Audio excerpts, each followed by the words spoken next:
With cutting-edge technology and determined investigators and scientists, finding answers in a difficult case no longer seems as impossible as it once did.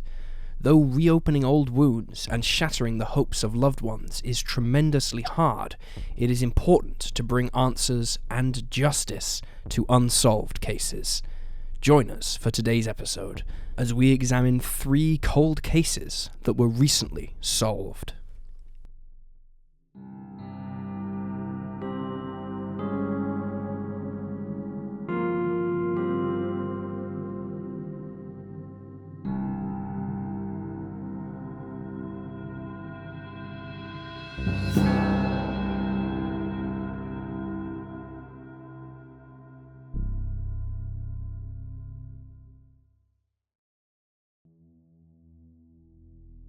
Fawn Cox. On July 26, 1989, 16-year-old Fawn Cox was viciously murdered in her bedroom at her family's home near 9th and Van Brunt Boulevard in Kansas City, Missouri. Investigators determined that someone had climbed up to her bedroom window, broken in, and sexually assaulted her before strangling her to death. Her family slept through the horrific ordeal. They only found Fawn the following morning when she failed to turn off her ringing alarm clock. On the night of her murder, the 16-year-old had been working the late shift at Worlds of Fun, the theme park, finishing at 11 p.m. She subsequently came home and went straight to bed, as she had another shift the next day. Her sister, Felicia, remembered, "I went over to shake her. Come on, get up." But she had been gone for a while. She added that the family's noisy air conditioning units likely contributed to the reason why nobody heard a struggle that night. Kansas City Police Captain Ben Caldwell recalled the grisly case, stating, "This one touched a lot of people because she was an innocent child who was murdered in her own bed. It rattled detectives and officers who worked on it for decades." Locals echoed similar sentiments, with a bus driver for Fawn's high school and church, Monty Clark, stating, "I used to pass by there, where her house used to be, every day on my route. I mean, she lived a few blocks from the school. Every time I went by there, I'd think about this case." The initial investigation left detectives stumped. Though every lead was run down, every tip chased, and every piece of evidence examined, there was little for investigators to go on. Though CSI was able to collect bodily fluids, there wasn't much that could be done with them in 1989 due to limited forensic technology.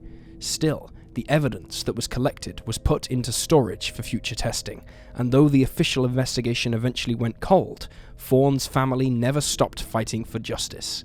They frequently asked for new testing to be carried out on the evidence and raised money to help fund it.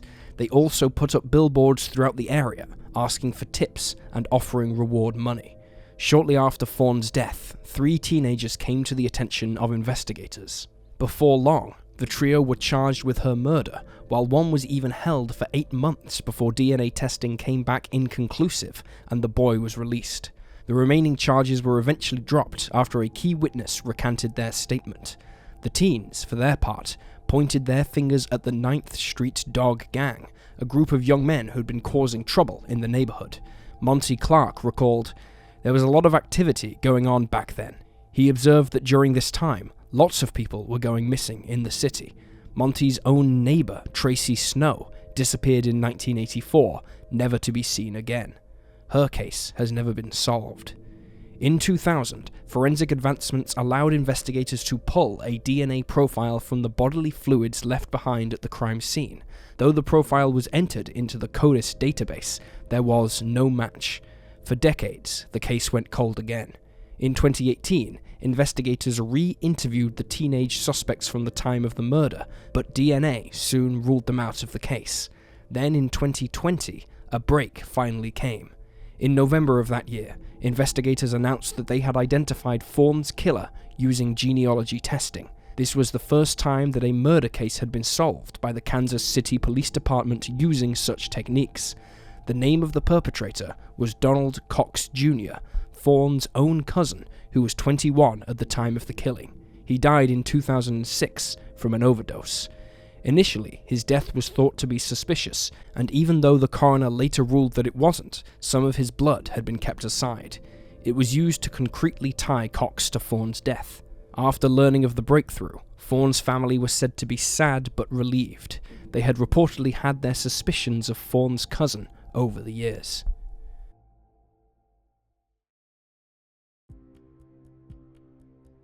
Jody Loomis. On August 23, 1972, near Bothell, Washington, a couple discovered the partially clothed body of Jody Loomis along a secluded dirt road. The 29-year-old had been shot in the head but was still alive when she was discovered. Though the pair rushed her to the hospital, Jody was pronounced dead on arrival. On the day of her death, Jody had gone on a bike ride to visit her horse's stable, roughly 6 miles from her house. But instead of getting to spend time with her beloved animal companion, the young woman was stopped halfway to the stables, sexually assaulted, shot, and left to die on the side of a road. Investigators determined that a .22 caliber gun had been used, while forensics gathered bodily fluids from her body, though in 1972, this specific evidence could not provide answers to law enforcement. For decades, Jody's case remained unsolved. Very little progress was made following her murder, and some thought that this tragic case would never see answers. But in 2019, the Snohomish County Sheriff's Office announced that a break in the case had come, using genealogy testing. They wrote, after the genealogist identified parents of possible suspects based on the family tree, police acquired an abandoned DNA sample from a cup one suspect had used. The Washington State Patrol Crime Lab subsequently matched the DNA to that found at the crime scene in 1972. In April of 2019, Terrence Miller, 78, was arrested and charged with Jody's murder. Miller was a retired heavy equipment operator. He enjoyed bowling and golf and was, by all accounts, a normal guy who ran a ceramics shop with his wife in Edmonds. In June of 2019, Miller's bail was set at $1 million. Jody's sister, Janice, told the judge that if the elderly man was released, he could disappear and the family would be left without answers once more. She stated, on that day, the murderer stole Jody's life. He also stole Jody from those that loved her and plunged us into a dark hole of grief that 46 plus years later, we still endure. Now for those of us that do remain, all we have now is the hope and justice and accountability for the hideous theft of Jody's life. And in the 46 plus years since that day, the accused has celebrated birthdays, Christmas, Mother's Day, Father's Day. He has married, he has had children, he has lived his life. Miller stood trial in 2020. For 2 weeks, the jury heard testimony of the sexual assault and murder of 20-year-old Jody. Miller's defense did their best to put doubt into the heads of the jurors, questioning the reliability of forensic work and pointing out that certain swabs and evidence had been lost over time.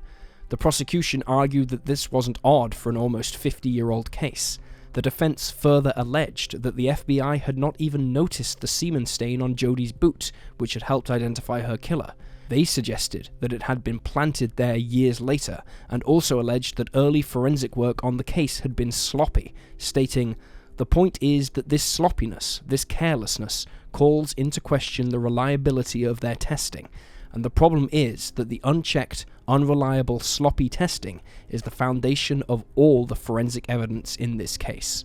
Though jurors heard much evidence about the case, they were told nothing of Miller's criminal history. He had been accused on several occasions of sexually abusing children and was convicted of lewd conduct in 1968 and had molested a pre-teen girl in the mid-1970s. Prosecutors reportedly deferred the case in 1978. All in all, he had been accused of sex crimes at least 5 times between 1968 and 1999. The judge, meanwhile, received letters from family members who defended Miller's character, with his attorney stating all of them display that he's loyal, he's honest, that he's a man of high morals. In November of 2020, Miller was out on bond when his relatives called investigators to their home. The 78-year-old was found dead by his own hand. Later that same day, he was found guilty of first-degree murder. Jody's family were relieved by the verdict, but naturally distraught that Miller would never face a day in prison.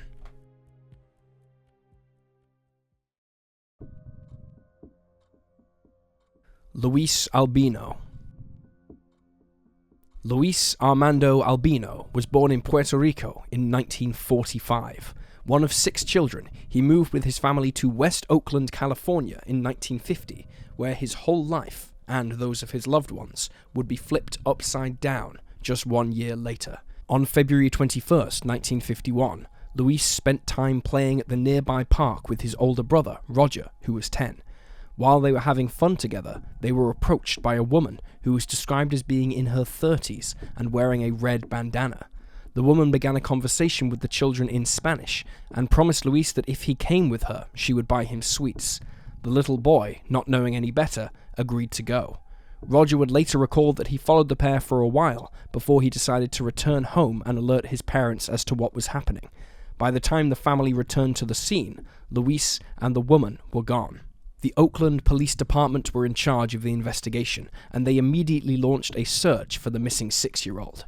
Initially, detectives didn't believe Roger's version of events, and theorized that Luis had accidentally wandered into the bay and drowned. As a result of this hypothesis, the Coast Guard was dispatched to search the waters around Jack London Square, an Oakland neighborhood, but no body was found, and no evidence was located.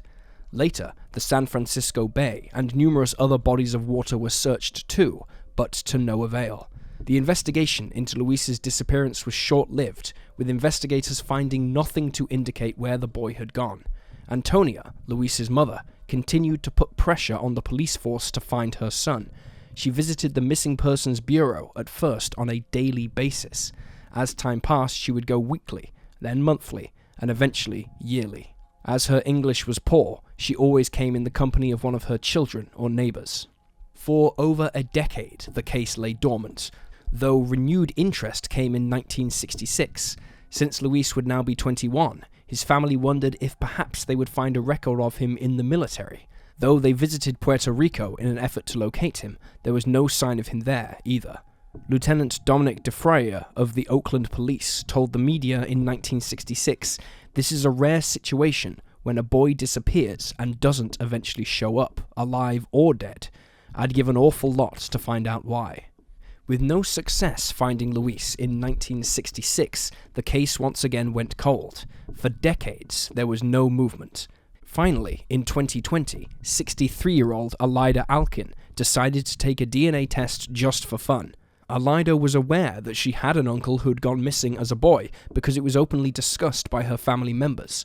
Her late grandmother, Antonia, had kept newspaper clippings of the abduction, one of which was always in her purse, while a photograph from his childhood was displayed in the house. Following the submission of her DNA results, Alida discovered that she was a 22% match for an elderly man. Though she reached out to him, she never heard back, and for a while, she put it to the back of her mind. 4 years passed before Alida began to search again.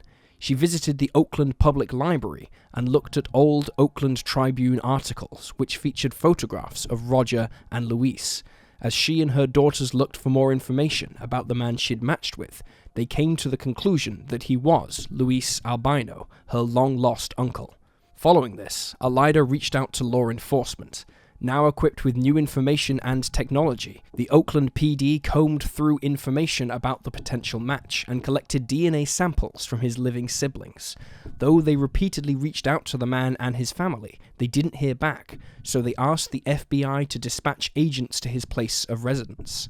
In June of 2024, Oakland PD told Alida that they had located her uncle Luis on the East Coast. She recalled, quote, "In my heart, I knew it was him, and when I got the confirmation, I let out a big yes. Luis is now both a father and a grandfather. He is also a retired firefighter and former Marine Corps member who spent time serving in Vietnam." The woman who had taken Luis on the day of his disappearance had subsequently boarded a plane with him and flown to the East Coast, where he lived the rest of his life. He was raised by a couple as if he were their own son, and fully believed that he was. It's not clear at this time if the unidentified woman was the one who raised him, or if she was part of some black market adoption scheme. In late June 2024, with assistance from Oakland police investigators, FBI victims advocates and the California DOJ, 79-year-old Luis was flown to California to meet his relatives. Alida recalled that her uncle hugged her and kissed her on the cheek, telling her, "Thank you for finding me." Though Luis has chosen not to speak to the media, Alida stated that he has some memory of the abduction and the cross-country journey he made afterwards, but that he was never able to wrangle answers from the adults in his life. Though, tragically, his mother had died in 2005, Luis reunited with his siblings, including Roger. Alida observed that the pair grabbed each other and had a really tight, long hug. They then discussed the kidnapping, their military service, and more. Roger died 2 months later. Alida stated, "I think he died happily. He was at peace with himself, knowing that his brother was found." She added that she hopes their story inspires and encourages other families with missing loved ones. Though Luis has been found, his kidnapping and those who are involved in it are still under investigation. And there you have the facts. Please leave a comment down below with your own thoughts and reactions, and remember to like this video and subscribe to support the channel. Thank you for watching. Stay alert, stay safe, and I'll see you next time.